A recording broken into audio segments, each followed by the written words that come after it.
தொகுதி சீரமைப்பு சட்டத்தை கண்டித்து வீடுதோறும் கருப்பு கொடி போராட்டம். பர்கூர் திமுக வேட்பாளர் வீட்டில் கருப்பு கொடி ஏற்றி சட்ட நகலை எரித்து போராட்டம்.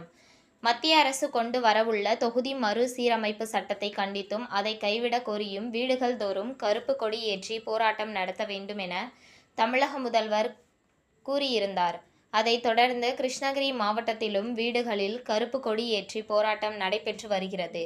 கிருஷ்ணகிரி கிழக்கு மாவட்ட திமுக செயலாளரும் பர்கூர் தொகுதியின் வேட்பாளருமான மதியழகன் வீட்டில் கருப்பு கொடி ஏற்றி தொகுதி மறுசீரமைப்பு சட்ட நகலை எரித்து போராட்டத்தில் ஈடுபட்டனர். அப்போது தொகுதி மறுசீரமைப்பு சட்டத்தை கைவிட வேண்டும் என கண்டன கோஷங்களை எழுப்பினர். தொகுதி மறுசீரமைப்பை கண்டிக்கிறோம். தமிழ்நாடு போராடும். தமிழ்நாடு போராடும். தமிழ்நாடு வெல்லும். தமிழ்நாடு வெல்லும்.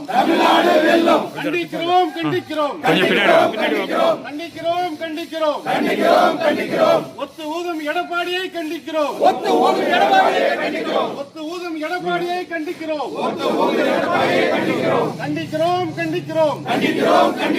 தொகுதி மறுசீரமைப்பை கண்டிக்கிறோம். தொகுதி மறுசீரமைப்பை கண்டிக்கிறோம். தமிழ்நாடு போராடும்.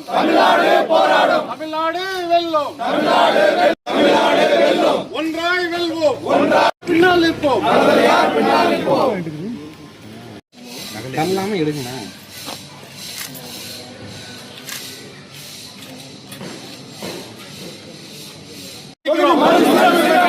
தொகுதி மறுசீரமைப்பை கண்டிக்கிறோம். மோடி அரசை கண்டிக்கிறோம். ஒத்து ஊதும் எடப்பாடியை கண்டிக்கிறோம். தமிழ்நாடு வெல்லும்.